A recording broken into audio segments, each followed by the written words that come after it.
તો આપણે પહોંચવામાં છીએ રાજેન્દ્રનગર ચોકડી। લાંબી એવી 10 કલાકની બસની મુસાફરી કર્યા બાદ આપણે જે છે એ હિંમતનગરથી જવાના હતા ડાયરેક્ટ શામળાજી, પરંતુ ત્યાં રહેવાની વ્યવસ્થા શું છે તેની આપણને જાણ નથી। એટલા માટે અહીંયા રાજેન્દ્રનગર ચોકડી છે ત્યાં એક આશ્રમ છે, તો એક મિત્ર દ્વારા આપણી ત્યાં રહેવાની વ્યવસ્થા કરવામાં આવી છે। તો આપણે જે છે એ રાત્રિ રોકાણ હવે અહીંયા કરવાના છીએ અને અહીંયાથી બસ માત્ર સવારમાં 20 કિલોમીટરના અંતરે શામળાજી જે છે એ મંદિર આવેલું છે। તો આપણે સવારમાં ત્યાં જે છે એ શામળાજી મંદિરે દર્શન કરવા જઈશું અને આજનું રાત્રિ રોકાણ આપણે અહીંયા જ આશ્રમમાં કરવાના છીએ।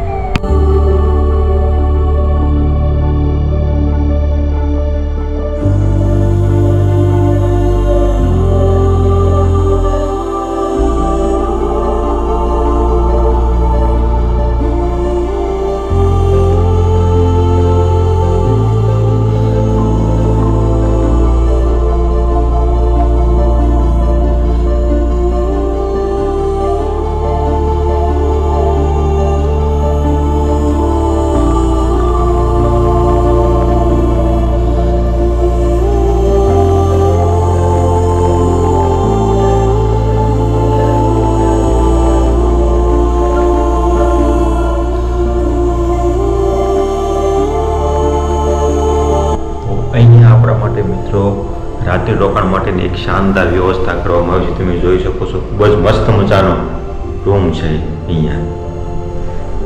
વાહ! દિવાલ ઉપર ગાંધીજી, સ્વામી વિવેકાનંદ અને જગન્નાથજી મહારાજના ચિત્રો ને એની બાજુમાં જ તે કૃષ્ણ અને અર્જુન। તો દિવસ દરમિયાનના ટ્રાવેલિંગ દરમિયાન આપણને થાક પણ ખૂબ લાગેલો છે, તો આપણે હવે સૂઈ જઈશું। ચાલો મળીએ આવતીકાલે સવારે। બધા મિત્રોને ગુડ નાઇટ। સવારના મિત્રો વાગ્યા છે 5:30। આપણે જે અહીંયા રાત્રિ રોકાણ કર્યું હતું છાત્રાલયમાં, તો ત્યાંથી આપણે હવે શામળાજી જવા માટે નીકળી ગયા છીએ। અહીંયા જે આશ્રમમાં રોકાણ હતા, આશ્રમ છે તે 31 એકરમાં ફેલાયેલો ખૂબ મોટો આશ્રમ છે। તો આ આશ્રમની અંદર અહીંયા આજુબાજુ વિસ્તારના આદિવાસી જે વિસ્તાર છે તેના બાળકો અહીંયા છાત્રાલયમાં રહે છે અને અભ્યાસ કરે છે। લગભગ તે પણ 5:30 છે અત્યારમાં જે છે બાળકો ઉઠી ગયા છે। અહીંયા જે છે એ કુષ્ઠરોગના દર્દીઓ પણ રહે છે અને મંદ બુદ્ધિના બાળકો અને મોટા લોકો પણ જે છે એ અહીંયા રહે છે। સેવા માટેનું એક ઉત્તમ ઉદાહરણ આશ્રમ છે। તો આપણે આવી ગયા છીએ હિંમતનગર શામળાજી હાઈવે ઉપર। મિત્રો અહીંયા શિયાળાનો સમય છે, પરંતુ જે આપણા બોટાદમાં જે ઠંડીનો માહોલ છે અને અહીંયા જોતા બિલકુલ ઠંડી નથી, એવું અનુભવ જ નથી થતો કે અત્યારે શિયાળો છે। એકદમ મસ્ત વાતાવરણ છે, ઠંડીનો બિલકુલ પણ અહેસાસ નથી થતો। તો હવે જોઈએ આપણને અહીંયાથી શામળાજી જવા માટે બસ મળે છે અથવા તો આપણે લિફ્ટ લઈ અને જે છે એ શામળાજી જવાના છીએ। તો શામળાજી જઈએ અને ચાલો હું તમને શામળિયા મહારાજના દર્શન કરાવું। શામળાજી જવાની ખુશીમાં વહેલા ઉઠી તો ગયા, પરંતુ લાગતું નથી કે અહીંયા રાજેન્દ્રનગર ચોકડીથી અત્યારમાં આપણને કોઈ વાહન મળશે।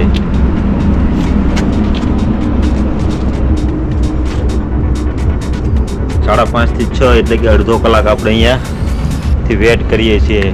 કોઈ બાઇક પણ નથી નીકળતું કે નથી બસ નીકળતી, જોઈએ। अरे भाई मेरे साथ क्या हो रहा है, यहाँ पे सब लोग मैं खड़ा हुआ भी अंडर ब्रिज के नीचे, जो भी आता है सब यहाँ से ऊपर बस वगैरह चला जाता है। यहाँ पे नीचे कोई आ ही नहीं रहा है। અહીંના જે આપણને લોકલ ભાઈએ માહિતી આપી કે તમારે શામળાજી જવું હોય તો અત્યારમાં તમને અહીંયાથી કોઈ વાહન મળવાનું નથી, તમે અહીંથી થોડા આગળ જતા રહો, કદાચ ઓવરબ્રિજ છે અને ત્યાંથી વાહન જે છે એ તમને મળી જશે। પરંતુ અહીંયા તમે ઊભા રહેશો તો 8 વાગ્યા સુધી પણ તમને વાહન કે કોઈ પણ જે છે સ્કોપ જવા માટેનો નથી, તો તમે તમારો ટાઈમ અહીંયા ના બગાડો। તો આપણે તો મોર્નિંગમાં ચાલી નીકળ્યા છીએ, હવે જોઈએ આગળ શું થાય છે। લિફ્ટ માટે પણ આપણે ટ્રાય કરી, પરંતુ તે પણ અહીંયા કોઈ અત્યારમાં જે છે એ જવાવાળા નથી. તો આપણે પહોંચી ગયા છીએ શામળાજી. એક ભાઈ ઇકો લઈને નીકળે, આપણે હાથ ઊંચો કર્યો અને એમને ઇકો ઊભો રાખ્યો. આપણે પાસે અત્યારમાં એને 50 રૂપિયા લીધા, પરંતુ આપણે જે છે એ સવારમાં અંધારું થાય તે પહેલાં આપણે જે છે શામળાજી પહોંચી શક્યા છીએ. અહીંયાના વ્યૂ જોરદાર વ્યૂ છે મિત્રો, પરંતુ આપણે જે છે એ અંધારામાં આવ્યા એટલે રસ્તામાં આપણે જે છે વ્યૂ જોઈ શક્યા નથી. પરંતુ હમણાં અંજવાળું થશે એટલે હું ડ્રોન શોટથી તમને જે છે એ શામળાજી અને અહીંની જે અરવલ્લીની પર્વતમાળાઓ છે તેના વ્યૂ તમને હું બતાવીશ. શામળાજી મંદિરની અંદર આવવા માટેના 4 ગેટ છે. તો આપણે જે છે એ મુખ્ય ગેટ જે છે 1 નંબરના ગેટ ઉપરથી આપણે એન્ટર થયા છીએ. મુખ્ય ગેટની અંદર એન્ટર થાવ એટલે ભગવાન શિવજીનું એક નાનકડું એવું મંદિર આવેલું છે. બાજુમાં 2 મંદિર, એક મહાલક્ષ્મીજીનું અને ત્રિલોકીનાથ વિષ્ણુ ભગવાનનું મંદિર આવેલું છે.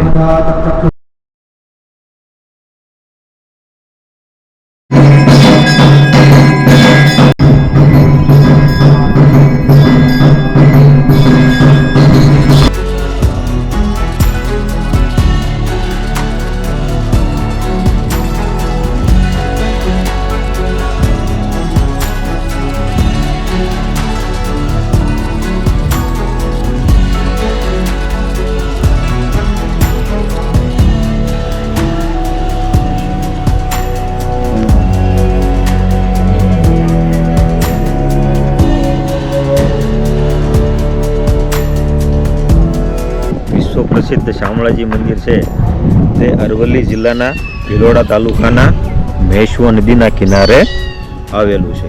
તો અહીંયા જે મંદિર છે તો મંદિરની અંદર શ્યામવર્ણી વિષ્ણુ ભગવાનની મૂર્તિ આવેલી છે. એટલા માટે જે છે એ મંદિરને જે છે એ શામળાજી મંદિર તરીકે ઓળખવામાં આવે છે. શામળાજી મંદિરનું મૂળ સ્વરૂપ છે 7મી થી 9મી સદી વચ્ચેનું છે. એક લોકવાયકા મુજબ એવું માનવામાં આવે છે કે અહીંયા જે ભગવાન વિષ્ણુની જે મૂર્તિ છે તે સ્વયંભૂ પ્રગટ થયેલી મૂર્તિ છે. શામળાજી મંદિર છે તેની કલાકૃતિ અને સ્થાપત્ય છે ખૂબ જ પૌરાણિક અને આહલાદક છે. તમે જોઈ શકો છો પૌરાણિક સ્થાપત્ય કલાનો એક ઉત્તમ નમૂનો તમને આ મંદિરના સ્થાપત્યની અંદર જોવા મળશે.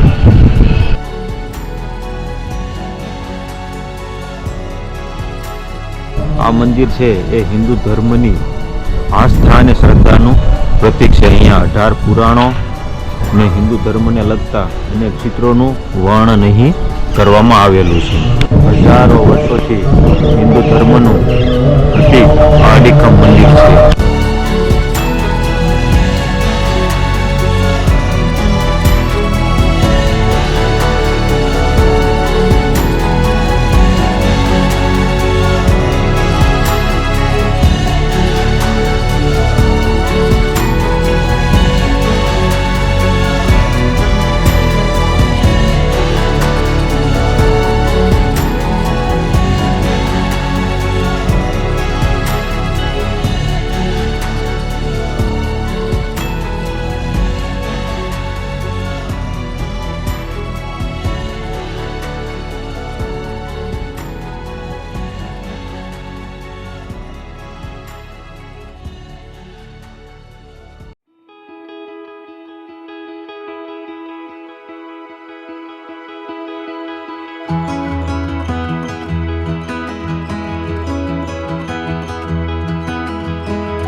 તો શામળાજી મંદિર દર્શન કર્યા બાદ હવે આપણે જઈ રહ્યા છીએ શામળાજીથી 1.5 કિલોમીટરના અંતરે આવેલો મેશ્વો ડેમ જોવા માટે.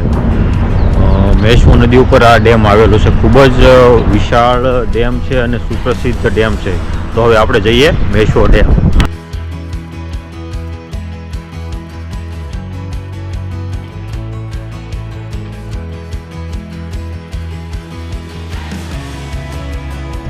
મેશ્વો ડેમ જવાના રસ્તે આપણને એક જે છે પૌરાણિક સ્થળ મળી ગયું છે. અહીં બાર બોર્ડ મારેલું છે કે હરિશ્ચંદ્રની છોરી છે. તો તેની ઉપર સંપૂર્ણ લખાણ અમને હું તમને બતાવું. અહીંયા લખેલું છે કે જે રાજા હરિશ્ચંદ્ર હતા તેમના મેરેજ છે એ અહીંયા થયેલા છે.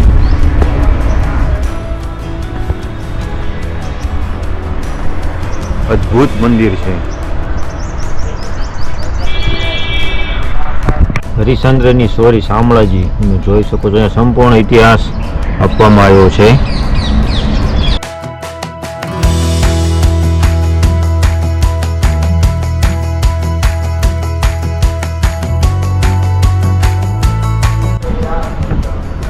હજારો વર્ષો જૂનું, પરંતુ હજુ અડીખમ ઉભેલા એના સ્તંભો તમે જોઈ શકો છો.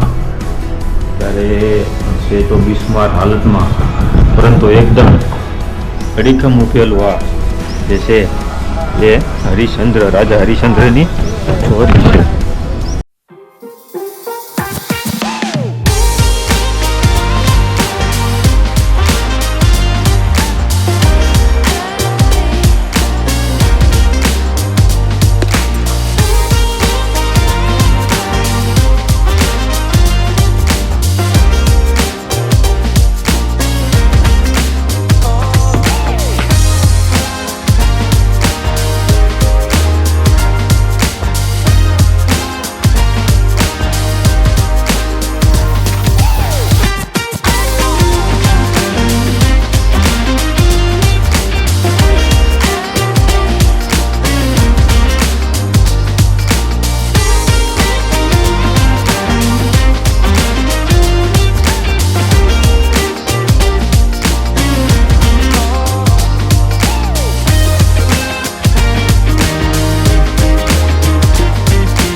તો શામળાજી લગભગ અમદાવાદ 2018માં જોબ કરતો હતો 108માં.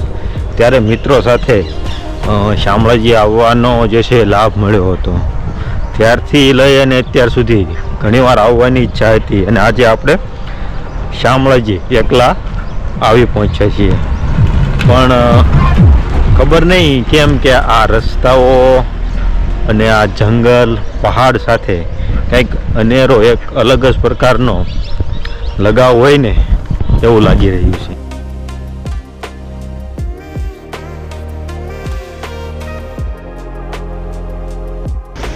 શામળાજી મિત્રો, જો તમે આવવાનો પ્લાન બનાવતા હોય તો શામળાજી છે એ અમદાવાદથી 130 કિલોમીટરના અંતરે આવેલું છે અને હિંમતનગરથી 50 કિલોમીટરના અંતરે જે છે એ શામળાજી મંદિર આવેલું છે.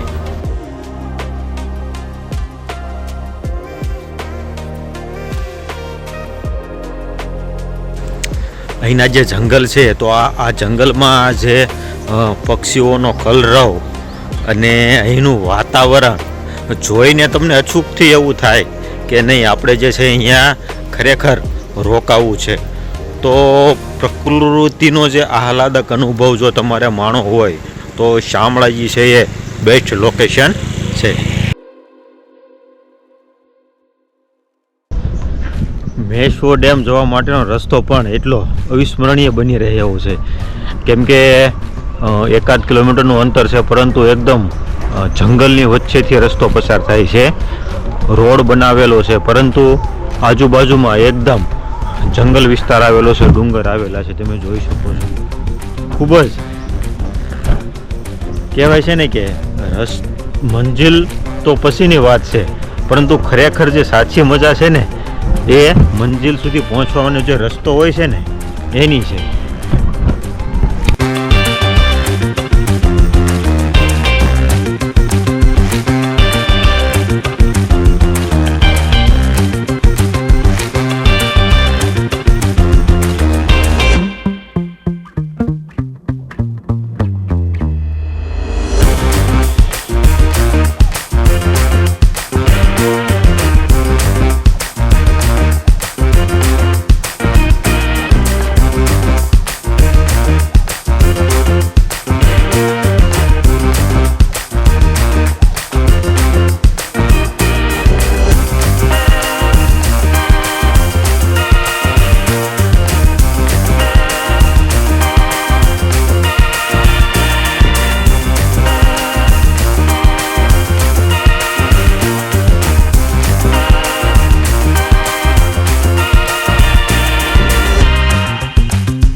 આ જે રસ્તો આપણને દેખાઈ રહ્યો છે એ સંપૂર્ણપણે આ ભેખડો છે એને કોતરી અને બનાવવામાં આવેલો છે.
મેશ્વો ડેમની નીચે અહીંયા જે છે એ મેશ્વો ઘાટ આવેલો છે, જે શ્રદ્ધાળુઓનું આસ્થાનું સ્થાન છે.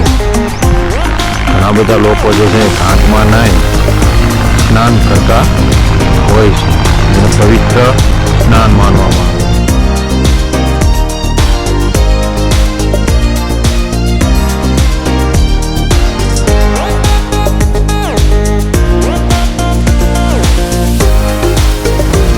હવે શામળાજીથી વિદાય લઈ અને ઈડર તરફ ઈડરિયા જે ઈડરિયો ગઢ કહેવાય તો તે તરફ આપણે હવે પ્રયાણ કરવાના છીએ. ખૂબ મજા આવી શામળાજીની અંદર, આપણે ખૂબ જ એન્જોય કર્યું. તો ચાલો હવે ઈડરના રસ્તે નીકળી જઈએ.